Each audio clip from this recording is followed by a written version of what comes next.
Welcome to World Travel Made Easy with Itinerary Boss, the podcast for busy professionals, entrepreneurs, and business owners who want to travel smarter, save money, and plan unforgettable trips without the stress. I'm Ross, your host and the founder of Itinerary Boss. I spent a decade building a career in healthcare, software, and medical device sales while planning both personal and business trips across more than 20 countries. Whether it was group getaways with friends, couples trips, or just mapping out business territories, I became the go-to person for saving money on flights, organizing those logistics, and using points to elevate the experience. Now, as an entrepreneur and business owner, I help others do the same by showing you how to travel better using points, smart planning, and those proven strategies. Each week, we bring you expert guests, step-by-step tutorials on points and miles, and real-world itineraries that we've used to help you plan with confidence. Whether it's using points to travel better, exploring a new destination, or just learning how to maximize your spending, we've got you covered. Before we dive in, go ahead and grab one of our free tools in the show notes. One, the points and miles cheat sheet that'll help you get started earning and redeeming points to save thousands on travel, or the stress-free travel toolkit that includes a budget guide, packing checklist, and planning tips to save you time and hassle. If you're a business owner, entrepreneur, or busy professional looking to choose your next credit card or get help maximizing your everyday spending for rewards and booking free travel, book a free one-on-one consultation. You can find the link within the show notes or head over to itineraryboss.com. And if this episode helps you, please share it with a friend or family member, follow the show, and leave a 5-star review. It's the best way that helps us grow. Now, let's get into today's episode. Welcome back to another episode of World Travel Made Easy with Itinerary Boss. On this week's episode, I'm excited to have our expert guest, Jason Steele, on. Jason was one of the first writers back in the day at The Points Guy. He also started what he'll get into around CardCon. And he also has his pilot license. So a very diverse background. And don't want to sell you short, Jason, but hey, how are you doing today? I'm doing great. I'm right at the end of CardCon, and my daughter's graduation party was last night. And as soon as we finish with this podcast, I'm running out to the airport to perform a flight lesson for one of my students. Look at you, busy So man. Hey, I feel special that you joined us after graduation party and in between just going and teaching someone how to fly. yeah, I love teaching people how to fly. We had quite a fun party last night in the yard with everyone who helped my daughter get to where she is now. And it's just been a crazy, amazing May for me and my family. That's awesome. Hey, well, it's also 8:30 your time, so kudos to Yeah, you for yeah. I have a cup of coffee here, which is unusual for me. Like just a few times a year. The rest of the time, I'm sip a glass of orange juice with my breakfast. But today, going for the hard stuff. I love it. I love it. Well, hey, I don't want to sell you short. Is there anything else that you wanted to add just around introduction, your background? Well, yeah. I mean, I was working in computers 20 years ago or so, and I kind of got bored. They weren't giving me much work to do, so I started researching things that were interesting to me, which was to me travel and personal finance. And very quickly, I kind of rediscovered a passion for points and miles that I had when I was a business traveler or even in college out of state, and tried to learn everything I could learn about it. And when I made a kind of feeble attempt at blogging, I Googled paid blogging. And very quickly, I found a lot of um, sites like the Points Guy that were very successful, but they needed more content, more content. And so within a decade, I'd written for over 100 outlets. I believe, in fact, we settled this, Nick Ewan and I, that I was actually the first contributor at the Points Guy. We both of us wasn't sure, but he looked it up and he said he was a month or two behind me. Nick's a great guy. No knock on him, but so that's a really neat thing to have that relationship with all of them, and of course Brian going back so long and to have contributed to so many wonderful outlets. In 2017, I thought, there's so many of us that are doing this. There must be a convention. I mean, we must have some way to get together. And I was producing events at another conference called FinCon. So I'd produce a panel, or we'd go out for dinner, something like that. One dinner, we just stayed in the restaurant till midnight. They were vacuuming the floors and putting the tables up. And I'm like, we need more than just a dinner. I mean, this is like an industry. We need our own event. So 17, 18, 19, we had a partner event with this FinCon, much larger event. 2020, of course, we did in my bedroom or my office, my living room, it was a virtual event. But then 21, 22, 23, 24, 25 was a standalone conference. We Just wrapped up in Fort Lauderdale a couple of weeks ago. I moved it to the spring to avoid holidays and hurricanes. It's migrating to kind of a personal finance affiliate marketing conference, maybe a little bit beyond credit cards and more focus on the affiliate marketing, the business side of things for various reasons related to the freelance writing world. But it's a very successful conference, and I enjoy putting it on. I enjoy hosting events, uh, and love doing it. But it is an event for professionals in the field. Sometimes people are like, "Oh, I love credit cards. I love points and miles." I'm like, "That's great, but this isn't your event." Yeah. Yeah. For the industry. No, that's awesome. And it's cool that, you saw an opportunity and you said, you know what, I'm just going to go ahead and I'm going to take this on and I'm going to start Yeah. something. You're providing value to kind of a smaller niche. I know I'm going to go to FinCon later this year just because, I'm newer into the space and just kind of want to get that full 360 view. I know we had a wedding in Key West around the same time that you had CardCon Okay. going on, and Yeah. bouncing back after that would have been a little bit much going straight in. Yeah. I know. Hey, I wanted to take a quick break to say thank you so much for tuning into the show. The only way the show grows is through listeners like you helping us share it.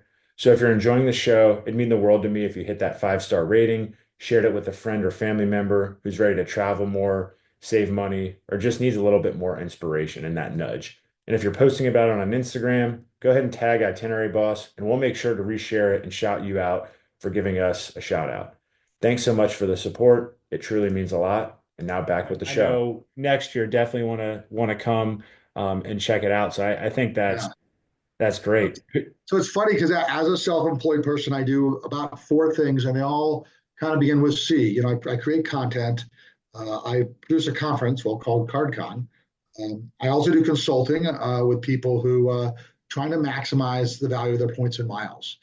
So I've been doing a lot of that lately, and it's really fun. It's almost like a credit card makeover for individuals, couples, families, small business owners, especially. And usually by the end of these calls, well, always by the end of these calls, I've saved them thousands of dollars. Tens of thousands of dollars is pretty common too. I often conclude by saying, okay, so you're never going to have to pay for travel again. Like, yeah, we won't. And I give them like a written prescription of what they should do. Get this card, don't get that card, spend this way, redeem your points that way. And, I have people come back to me and say, wow, you've changed my life. People Yeah, who I only connected with on Facebook or whatever, I now go visit them. that's awesome. You know, all my travel goals were once just like a far off dream if I ever made it big, and now we're knocking them off one by one every year.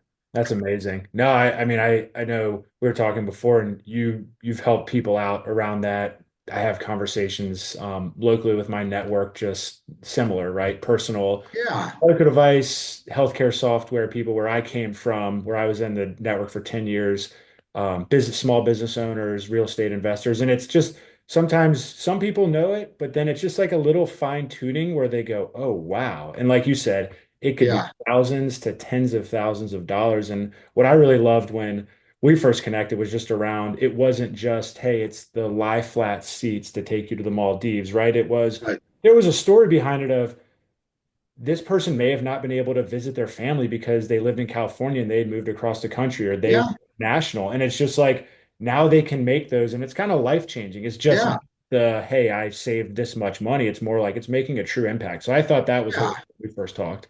Yeah, we consume about 50 to 70,000 hours of travel if I was to add the retail value of the travel every year. Been married for 20 years, have three kids. My wife's family is largely overseas. Our first trip in economy class, we're like, oh, we can't do this again. I mean, the cost was astronomical. The experience was terrible. And so that's when we started diving in. Now we don't leave the country and coach. One of the things we do is we fly family in from overseas to visit us. My wife has a niece in town right now that we splurged, paid some points and miles for her to come in, and she's having a great time. And so we've done that on numerous occasions, and we'll do maybe one big international trip a year with the family. That's So awesome. But yeah, yeah, I mean, it's those memories that you're helping create for others because you know how to do this. And I had a former yeah, guest who just talked about he remembered that they took their parents to the Eiffel Tower and they got upgraded to the suite that they got to see. And just like his parents didn't, they were like, oh, what's this points and miles thing? Now they're calling him, and every single year they're kind of taking that trip. And so it is cool just Yeah. to help people realize there is an opportunity and just creating those memories that turns into, just different areas of opportunity. Yeah. I mean, sometimes I ask people point blank, I say, how much would you travel if it didn't cost anything? And that question alone blows people's minds because really, domestically, especially, I treat the airlines like a bus service. I mean, if I want to go somewhere, I just go. I mean, my daughter's she's a competitive rock climber. And so if she needs to compete at a competition in Tulsa or in Albuquerque, we're in Denver, and those are kind of within the region that she competes in. It doesn't matter to us. Other families might have to weigh the cost of two airplane tickets and a couple nights of hotel, and we don't. We throw in a rental car, a couple meals. We would have eaten had we stayed in Denver, and so it comes out to be a couple $100 instead of a couple thousand. And I don't know, that might even be a competitive advantage to doing some of these competitions in the surrounding states where it's not as competitive as it is here in Denver. Yeah, no, 100%. And I mean, just the more advanced strategy, I'm sure that you have if you're staying at the hotels that you're booking with nights, you have the hotel branded card that then Oh, gets you. yeah, yeah, we're all over the. We're booking with points at the high, and I'm like, yeah, I get to grab some more elite nights at a elite night stay credits at a low cost high in Albuquerque or in Oklahoma City, and but the real thing is we really she just graduated from high school, so we're probably not doing this again. But we did a dozen of these trips together. We really bonded, so that's the real Yeah. value. Yeah, 100%. It just goes back to some of those memories that you Yeah, create, which is awesome. I want yeah, to dive into, so you just had CardCon, and I yeah, would like to just learn what's going on in the industry, right? You host it, so you get that 360-degree view of the industry sure. here. What do you feel like the biggest insight or surprise was that you walked away this year? Well, there was. I'm not sure how much of a surprise it was, but so I had a panel of influencers, and it was hosted by a really neat guy named Freddie Lansky, and he gets up on stage. He says, before we start, we need to take a moment of silence to commemorate the death of SEO writing. And I thought I'm like searching my brain for some horrible tragedy that recently occurred that we're going to be having a moment of silence for. But obviously, everyone kind of lightened up a little bit when he realized he was talking about SEO writing. But it was true. I mean, his panel was for people who were producing video content. Like the content you're consuming right now by listening to this podcast, but also like TikTok and Instagram and all that good stuff, and not like what I've been doing for the past 17 years, which is writing short form written content online. And we could debate and discuss why that is. Is it just the latest generation is consuming it that way? Sure. Is it Google algorithm changes? No doubt. Is AI a part of it? Probably. Is Are some of the SEO sites, honestly, in my opinion, doing such a terrible job of producing content that's just barely consumable, right? The pop-up ads and links and click here to learn more and put your email address before you can read anything else, and you have to subscribe or these clickbait headlines. Airline does something interesting. Click here; it might surprise you. I mean, that's not exactly what a news outlet would do. And all those things I think combine to make these other newer media forms more prominent, and business is rewarding that in terms of that's where um, the affiliate revenue, which is of course what the engine that drives our industry, that's where it's you know that's who's winning this game. So I'm reacting not by being a TikTok star. I'm reacting just by focusing on consulting and events, which I think are two areas that are not going to be taken over by AI and not going to be outsourced to another country or people are, if COVID taught us anything is what we desperately need to connect in person. Yeah. For And it's kind of, I mean, that's a great answer. And it's interesting because, when I started this business at the end of 2023, and I started doing some writing online on my website, but then of course the whole Google SEO, all that changed. But at the same time, I was producing because the way I've learned, just whether it's investing, travel, points and miles, business, is through podcasts, consuming Mhm. those on the road when I was driving a lot as a sales Yeah, rep. So I was like, you know what? That's how I learned. And I like presenting that. I like writing, but just having another outlet and getting to interview people like yourself. So that's why, I mean, I personally started, and I agree. It's a great, I don't think that's going away. Yes, AI is great for a lot of things, but at the end of the day, it's going to get to I feel it's probably going to get to a point where there's so much, like you said, some of the stuff when you go to a website where it's like yeah, people want to talk to a person. They want that personal touch. yeah. And everyone wants what you said,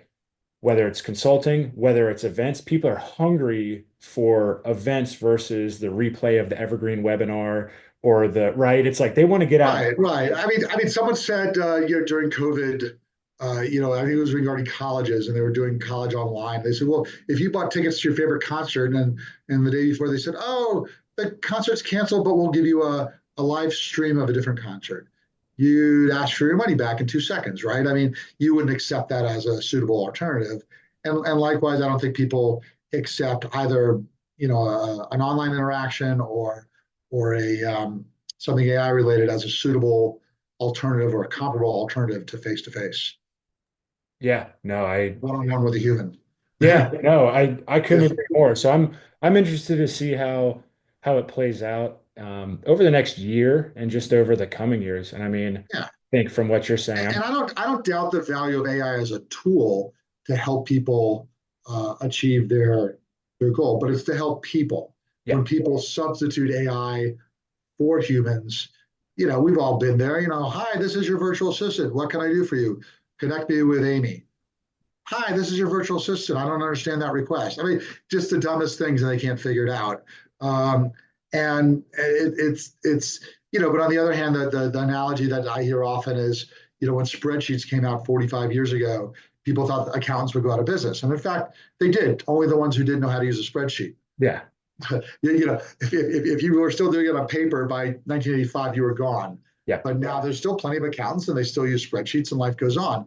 Same thing. We need to use AI as a tool to help us become more efficient, not to replace us. Yeah, exactly. Yeah. And I mean, it's the people who embrace that and start to use it and just try to kind of figure out how do you use it, but also have that personal touch. Right, right. I mean, power tools didn't replace carpenters, Yeah, right? But you won't see them building a house with a saw, even a hammer. It's just a pneumatic ding, ding, ding, ding, ding with the nails. Hopefully, AI gets to that point where they take something that would have taken us an hour and they could do it in seconds. But it's still the human that's performing the function. exactly. No, Yeah, well said. Well said. That's a good insight. yeah. It's kind of blends different things together, which is, Well, it's an age old story. I mean, going back to the agricultural or the industrial revolution, right? I mean, we can imagine it's a few thousand years ago, and we have this metal hoe, and we're saying, oh no, farmers are going to go out of business. Like, no, just the ones who don't know how to use this new metal implement. Uh, no, 100%. Yeah, no, it's a great analogy. And then, I mean, yeah, it's the people who also embrace it and figure out. And I think it comes down to, I always just, I go back to my days being in sales and I worked for four different companies. Sometimes I would crush it for 2 years and they'd say, hey, you got a brand new territory. So you're kind of starting from scratch. Either you right, can complain or you can figure out how am I going to do this and figure it out. And there's things that are going to be always evolving and changing. It's just instead of making those excuses, figuring out, okay, what am I going to do to embrace it? And what are right. some strategies I can put into place and if things do change, that's the Oh, fun. and you are spot on. I think we both met business owners in various industries where the ground shifts and their reaction is to complain. This is unfair to me. We should re-regulate this in such a way that I can retain my previous advantage. And to me, they're just fighting the wrong battle. They need to, like you said, adjust their business model, take advantage of these new technologies, and move forward. Yeah, 100%. And I remember working with I did a good job, I think, as I grew my career of if people were complaining a lot and oh, this and that, I was like, my calendar's blocked. I don't have time, right? Like I'm trying to figure Right. out these changes. So You it's might just as well complain against the weather, right? yeah, You exactly. know, Exactly. darn No, rain, it's ruining my, my crops. Well, plant crops that like water. yeah. Yeah. So So I think we're on the same page there for sure. Cool. Well, I'm excited now. I'm excited to come to CardCon next year to kind of see Yeah, what the changes are, and then just talking about best practices. This is one of my favorite parts, right? It's great yeah. to teach people about points and miles, and we're going to get more and more into that. But it's also Okay, talking about the back end business stuff, what's going on in the industry, helping others yeah, realize, and building businesses is hard. And I think you and I are both in the same boat of that. And a lot of times, sure. questions that a lot of people ask. So it is good that Yeah, we get to cover these types of topics. sure. And then just around, you have been covering points and miles for a while. Um, Okay.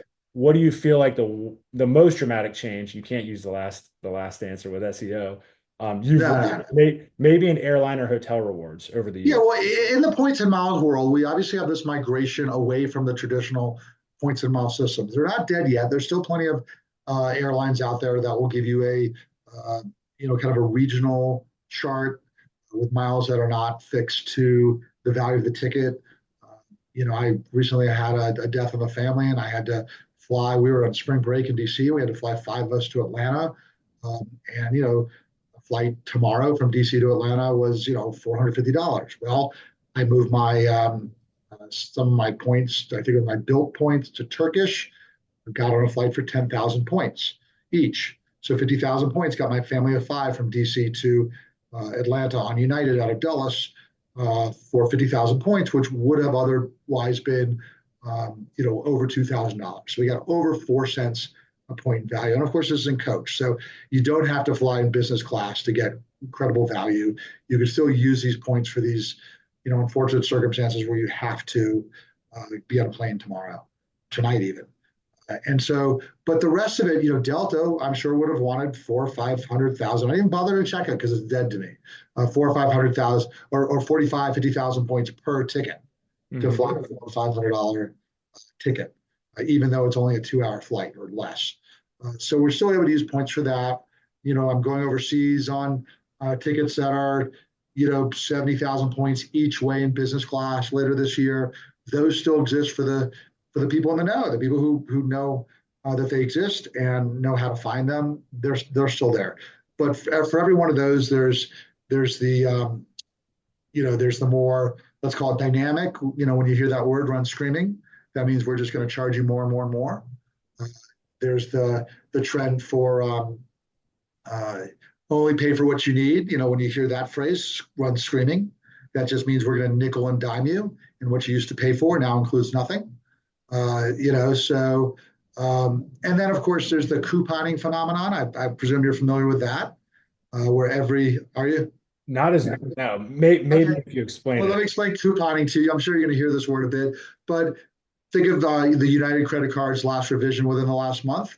We're going to raise the annual fee for all the cards, and each card is going to come with a credit for $5 towards this and $10 towards that, or they'll phrase it like it's a $100, $20 credit, but it's $10 a month. Use it or lose it every month. So the breakage is astronomical. The mental cost of using all these credits is pretty high.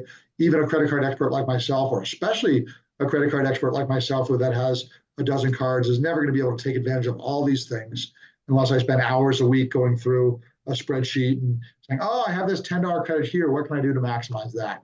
Um, so they're trying to make that mental energy so high, and or the breakage so high, that either that card is just top of wallet, or there's just so much breakage, and it's getting to a boiling point, I think, with a lot of credit card enthusiasts, let's say, where like I don't need 100,000 credits in 100,000 companies that I barely have any interest in, and I don't want to pay a $300 annual fee to enjoy those credits that I don't want or need.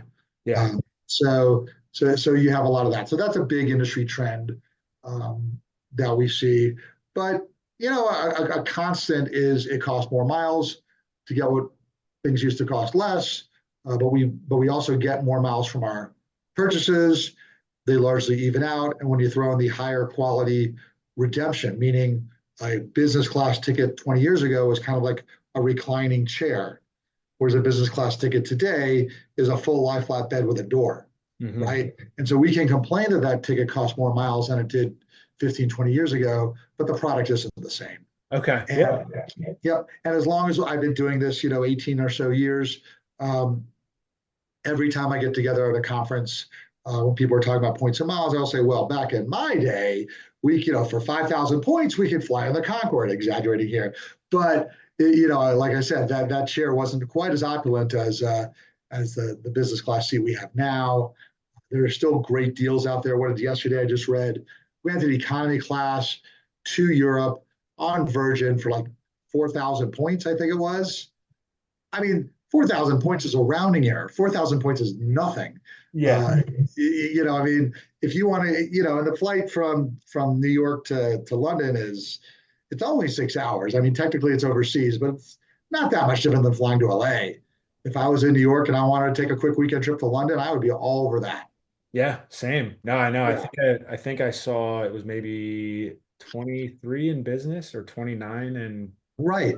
in That's top. insane. So, And there so was a transfer bonus going on, so it was like, yeah, 5 years from now, you and I will be old coots telling the kids at the travel conferences, oh yeah, back 5 years ago, we fly business class for 29,000 points. And they'd say, well, you didn't have gigabit speed, free internet the whole way, did you? yeah, Oh yeah, no, but it was still pretty cheap and we had a good time. Well, your card didn't give you 10 points per dollar all the time, did it? No, it didn't.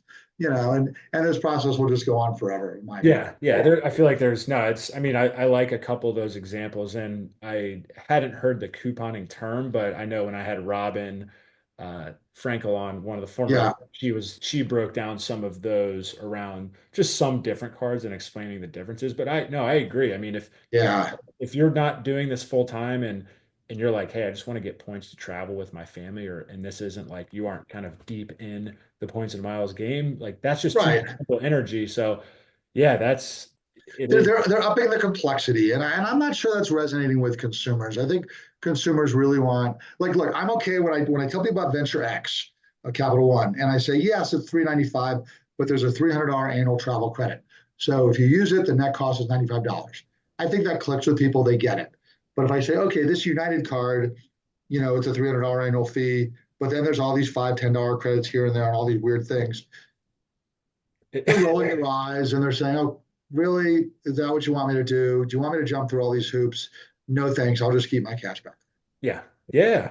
No, Yeah, it's I think breaking it down simply, and that's a great example because you can say it's 395 minus 300 plus if it covers, TSA global entry, like you're well, not even that. I get into these lounges now. Granted, I'm in Denver. We have a lounge here.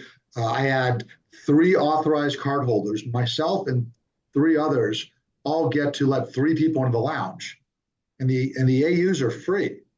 So now my oldest daughter, my father, and my wife can all go to the airport without me and let two other people in. If one of them's with me, my whole family of five gets in. I run into my friends in the lounge, and it's not a coincidence because I told them to get that card. yeah. So when I see them out loud, I'm like, "Hey, Mitch, yeah, you got the card too, like I recommended. How's it been going?" It's not like it's like running into your friend at the corner of a grocery store. It's not that big of a coincidence. That's that's hilarious. But I mean, but again, it goes, I just did a kind of solo, just quick episode of the biggest question I get asked is one of them is are annual fees worth it? Or I've been looking at this card, but I can't justify the annual fee. Yeah. Like what you just said, four people, food, drink, right off the bat, that's already covering your probably delta between that 300 and Uh, 395. but the $300 travel credit wipes that out. Yeah. 100% chance I'll use that $300 travel credit on some hotel that's maybe not a points hotel. And yeah, okay, granted, as the travel expert, certainly in my family, someone's always, coming to me saying, "Hey, I'm looking for," like, "Hey, you mind if I put it on my card? I'll use my travel credit. You'll just reimburse me." Or I end up at some overseas hotel that I need to stay at that's not part of a chain, or maybe an airline that I don't have points for, or that doesn't make, a lot of times these European redemptions, yeah, 10,000 points plus $150 tax and fees. I'm like, the ticket's cheaper than that. I'll just buy the ticket. So I always use that $300 credit. So the actual net cost me is 95. So there's no reason to even consider the venture card. Yeah. Yeah. No, that's a, Yeah. And then you get all of that lounge benefit. I mean, every time my family of five, or even just two of us hit that lounge, have a nice meal, get on a Southwest flight where there's no food, we're saving money. We would have bought a terrible, expensive fast food at the airport. Yep. We now have it. How's that new Capital One lounge in Denver? It's great. I mean, it's not that new anymore. I think it's a couple years old, but Okay. we enjoy it. And I got the Bank of America premium travel rewards card that still gets me into the restaurants. Oh, So nice. there's a Priority Pass restaurant just down the hall from the Capital One Lounge. So I'll maybe go to the restaurant, get right underneath that $28 person meal, and then maybe have a beer and dessert at the lounge. And uh, as we speak, I think my daughter is taking her boyfriend to the on a lounge date. They're buying a refundable ticket, That's awesome. going to the airport on the train, going probably to the restaurant and the lounge. And I think she's going to impress the hell out of this nice young gentleman. That is next level. I love Yeah. that. I love that. Cancel the refundable ticket, go home, and they just had a free meal and a fun experience. That's great. Oh my gosh. Yeah. I haven't been to Denver in a while, and I knew they were opening it the last time I came out. And I know they just opened, I'm from the Northern Virginia area, so I know they just opened up one up in at Dulles. Right. Chance to Have, experience. have you been to the Capitol on Landing at DCA? I have not, no. You need to do that. That is maybe one of the best meals I've ever had in an airport. It Okay. is like a celebrity chef, Jose Andres, caters it. It's a la carte. So you literally just order and they freshly prepare the food and give it to you. Obviously, there's no prices, no limits.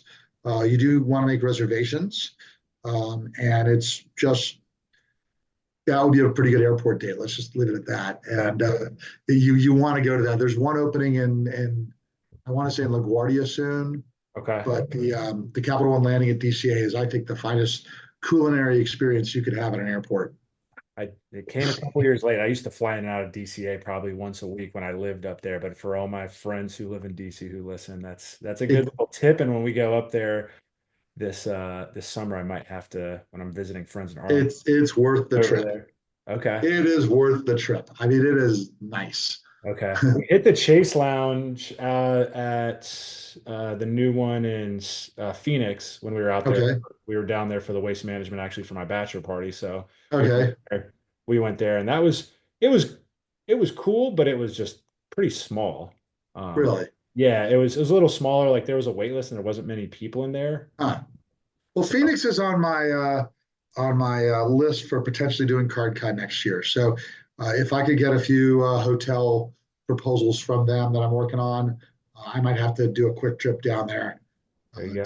to scout out hotels. So Do it around waste management, the tournament. That would be a fun experience. yeah, that's a golf tournament. Yeah. Yeah. Okay, I'm not that into golf, but I think I've heard of that one. Well, I probably want to do it at an off-peak time. I don't want to Yeah. ask my attendees to pay premium prices. We CardCon was in Fort Lauderdale just after the Formula One was in Miami. So when Smart. Formula One ended, everyone cleared out, and we were able to get quite reasonable hotel Yeah. accommodations. That's So that very was good. true. Yeah, it's a little more pricey. So no, that makes sense. But even if you don't do it for that, if you're not a golf fan, it's kind of like the Happy Gilmore of golf tournament. So it's more Sure. so it's more on the fun side. Yeah, yeah, no, and I've had attendees tell me they would love to have some kind of a golf uh, outing as part of CardCon. We do a what we call the fun day the day before. I mean, what a creative name! But yeah, it's tours, it's lunch, it's networking, and PenFed has been our sponsor the last few years, and everyone's had a really amazing time. This year we did some tours in the Fort Lauderdale area, had a really great lunch at the beach in Deerfield Beach, and then we had a beach party. We rented out a pavilion, had Robin actually, who lives down there, Robin Frankel, she helped us put together drinks and snacks, and her and her family were just amazing. And the event went off really great. People love that chance to network before the conference Yeah. started. And network in someplace that's not a stuffy hotel ballroom. Yes. Those are always the best. Is that either it's Yeah, the first night or second night? So no, that's cool. You yeah, put that on. What about, I know you've given us, I want to, because some of my listeners, they're just having kids, they have some kids. I don't have kids personally, so whenever I yeah, have someone who's a parent who's done this for a while and has like different cool strategies, I like to yeah. get those tips and tricks. But some of the stuff that you shared, right? Those are some good strategies. But what about, are there other like hidden family expenses that Yeah. sometimes parents might not be thinking about that you've used that they can start to get like serious points with? Yeah. Well, I mean, first of all, obviously you need to go in two-player mode, meaning both parents need to, ideally in a two-parent situation, both parents need to be getting points and miles from their credit cards. The card issuers don't know or care that you're married. So it's perfectly okay if both of you sign up for the same credit card. Um, other strategies, lap children. I did a lot of research on children when my kids were that age. Certainly, if you are in business class, there's plenty of room to have a child on your lap. If you're in economy class, infants and smaller kids fit on laps very well, especially for shorter flights. Once they get a little bit older, longer flights in economy class, you want them to have their own seat.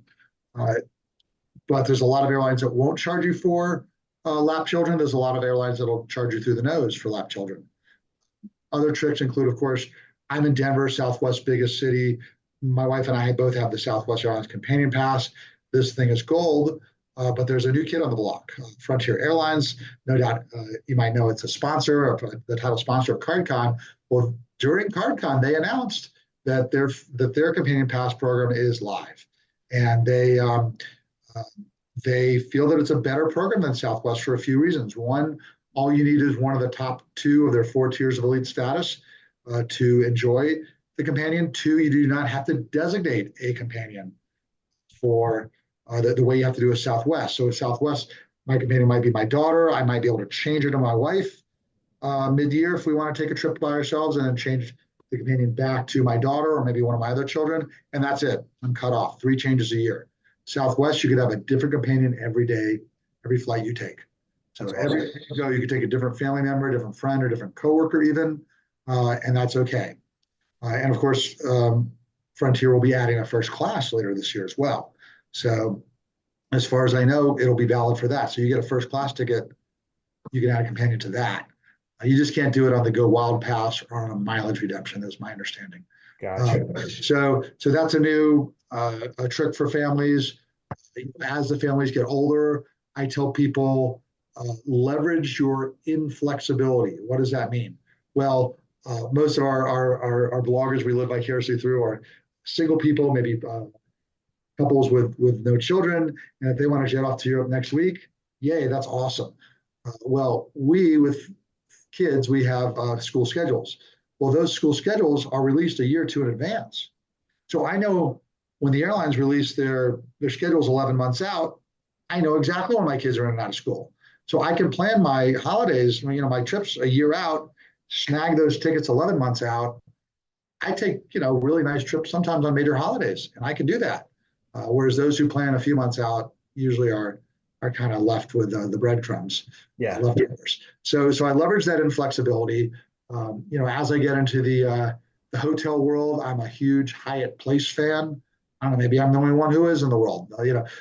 Luxury travelers kind of look down on the measly Hyatt Places. To me, it's like I get two queen beds, I get a sofa bed. Maybe if you have two kids, the parents get one bed. Maybe the oldest kid gets the other bed and the youngest kid gets a sofa bed. Little kids love sofa beds. Adults, older kids, not so much. Free breakfast, it's all good. It's not even about the price. It's about the whole ordeal of taking your kids out to a restaurant. If they could just go to a little buffet in the lobby, everybody's happy. Um, some other tips and tricks. We like to travel really light with the smallest strollers we can get. We see families in the airport with like these SUV-sized strollers, often with older kids in the strollers. I'm kind of confused by that trend. You want your kid running around the airport. You want to wear them out. You want them to take a nap on the plane. Um, sometimes I see the strollers piled high with other stuff. No, no, no, no, no, no, no. Travel light, live off the land has always been the philosophy my wife and I preached when our kids were little. Trying to think of some other good tricks. Your Big speakers. fan of National, and to a lesser extent Hertz when it comes to renting a car, because those are the places that you can get a minivan by paying the regular price. So we don't reserve the minivan, but we just was a trip to Oregon we had in January. We were in a Grand Wagoneer, which is almost as big as my house. Uh, we had a refrigerator in the Grand Wagoneer. I mean, it was just filled with all sorts of toys, and it was the same price as a midsize. But usually, if we can get a Chrysler Pacifica, which is what we drive at home, if we can get one of those, we're thrilled. So, seat seven gets great gas mileage. No kid is going to fall 4 feet from the seats of the SUV and splat their face on the pavement. Yeah. Fling the door wide open and ding the car next to them, with the sliding doors. Yeah. So those are some of my favorite trips, but I could and may will someday write a book on the subject. I mean, they're all amazing. I mean, I'm laughing because I can relate, not just from first the Hertz rental car, because right when I was traveling a lot for work, I had status because I was renting cars, driving a lot. Right. Whenever we would go on group trips, I would just book the midsize, and every single time it seemed like a minivan was the only thing that was available. So you had 6 or 7 guys in their 20s hopping in the minivan. But it was a lot of space, so it was. And this is how I discovered that. I was talking to a hardcore business traveler one day. They met randomly on a camping trip, and somehow we got on this subject, and I says I like National, or no, he said he hates National. I said, what's wrong with National? I love it. He goes, I only get minivans when go to National, which I can see that being no fun when you're traveling by yourself on a business trip. And I was like, ding, ding, ding, minivans. That's exactly what I want with 3 kids. Yeah. And sure enough, now they've wisened up a little bit. If you go to Florida in the winter, they give you a special warning. If you want a minivan or a three-row SUV, reserve it because we're not going to give it to you. And so last time I was in Florida before winter break, they put all the minivans and three-row SUVs outside the aisle that you can select from. They're kind of on to us there. But the rest of the year, including CardCon, I got a minivan just because I knew I might have to take, 5, 6 clients out to dinner, which I did. And I didn't want to, say too bad, get an Uber, Yeah. or scrunch into the back, 3 people in the back of a sedan. I want to treat them well. And a minivan is actually quite comfortable for adults for a short trip. Yeah, no, for sure. And one other thing you brought up, it's packing light. I try to Yeah. we are team carry on when we can be, not Yep. because sometimes you go overseas and you see people with 2 checked bags each, and you're just Oh, like, why? yeah. But yeah, for our almost 3 week trip over on our honeymoon, I was like, I may have overpacked. I didn't wear one of my shirts that I brought, but I Yeah. packed and in a carry on. So yeah, I'm all for that. And it's like tips and tricks Yeah. around strollers, because yeah, when people line up, sometimes you're like, are you bringing your Double wide jog strollers. Are you kidding me? yeah Yeah. With one kid. yeah I'm like, the kid is this big. Come on. You got to be able to fit it in a stroller that's, not 6 feet long and 4 feet wide. I mean, but you're talking about packing. Yeah, we had trips where I remember I was meeting my parents overseas, and we started loading up our car. I'm like, holy moly, we're only barely able to fit everything into our station wagon. What are we going to do when we get to Europe and we have a smaller car? The limiting factor was not the luggage allowance in business class. I mean, give us 3 bags each at 70 pounds. It was, what are we going to do when we get there? And so that radically changed the way I think about it now. And so we're going to Hawaii next month. We made sure to when we go to Hawaii, we generally do this. We get basically a condo. Book with Wyndham points, you get a condo. Well, we not only have a separate bedroom, but we have a washer dryer and a kitchen. So now we only need a few days worth of clothes, and we'll just run them through the wash again. We don't need to go out to eat at very expensive Hawaii prices. We go to the supermarket. We make our own breakfast, maybe some of our own dinners. They have a grill, and I love to cook. I'm enjoying it, cooking some fresh fish on the grill. for And, sure. But and this, those are the things thinking about. It's like if you're going somewhere and you're changing different places, like if you're going to a couple different cities or you're staying different places, it's like whether do they have a washer and dryer? And a lot of times if they don't, they will have some sort of laundry services. So it's yeah, what is pretty simple to pack, what goes well, if it's just yeah. stuff A that 10-day matches. trip to Europe a couple years ago with just me and my wife. We found a laundromat in Paris. We dumped our stuff off in the morning, came back later, picked it up. It was all nice and folded. We were able to do 10 days in Europe with just a carry-on. Yeah. No, it's just things that you learn over time, which it is funny when you do see some of those things. For Frontier, I'm curious. because I did see that come out. And Yep. Denver, I'm thinking, okay, for people in Denver, that's awesome. Charlotte, not as much, but I do have friends and family in Denver. So Yep. Well, with, you might be surprised. I think of Denver, of course. I know it's the headquarters. I drive by it all the time. But other cities like, say, Atlanta, yeah, have almost as much service as Denver from Frontier. Um, I could look up what Charlotte has. I could be mistaken, but Frontier is no longer like that Denver centric as it used to be. Um, and even in Denver, unfortunately, a lot of the flights are in very off hours, or mhm. they'll be sub daily, 2 or 3 times a week. But just in a moment here, I brought up, from you in Charlotte, you have Frontier service to Baltimore, Boston, Chicago, Dallas, Denver, Houston, Miami, LaGuardia, Orlando, Philly, and Tampa. So some of those places might be places you might want to go. What Uh, and then earning elite status or mhm. getting to the companion pass, are there ways to kind of fast track that with co-branded cards, or what's kind of from what they Yeah, well, the Frontier Airlines credit card, which was a pioneer in the ability to earn elite status through credit card spend only. So I don't know the chart off the top of my head, but I think it's like 10,000 to get basic status, 20,000 to get mid tier, and I want to say 50,000 to get that. Uh, I think it's platinum, and then diamond above that might be something like 100,000. They frequently do the status matches. I'm fortunate enough to be retaining my diamond status that I matched a while back. So I have top tier status through the end of the year. But the 50,000 status, I mean, you can put 50,000 spend on it, you'll have you'll have you'll have the top tier Frontier status. Throw in a few flights, you could do it for less than 50,000 spend. Or if they do another status match, that's another way to get it. So those are several tricks to doing it for sure. I don't know. Some people have the ability to put large amounts of spend on their card, and those kinds of people can get that 50,000 spend pretty easily. Others, more modest spending, might take some flights or some other partner purchases, things like that. yeah. Yeah.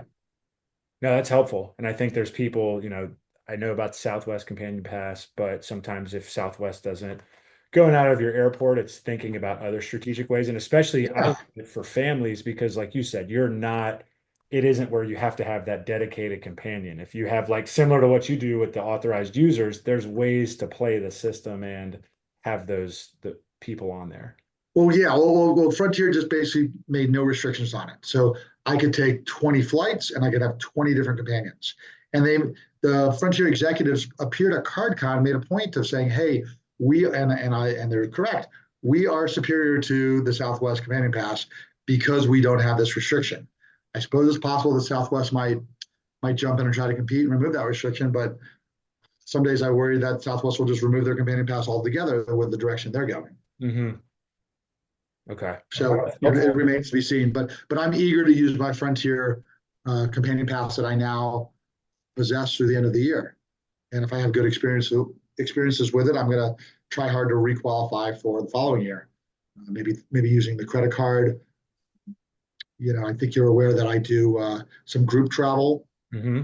That could be a way of leveraging that to get a companion pass.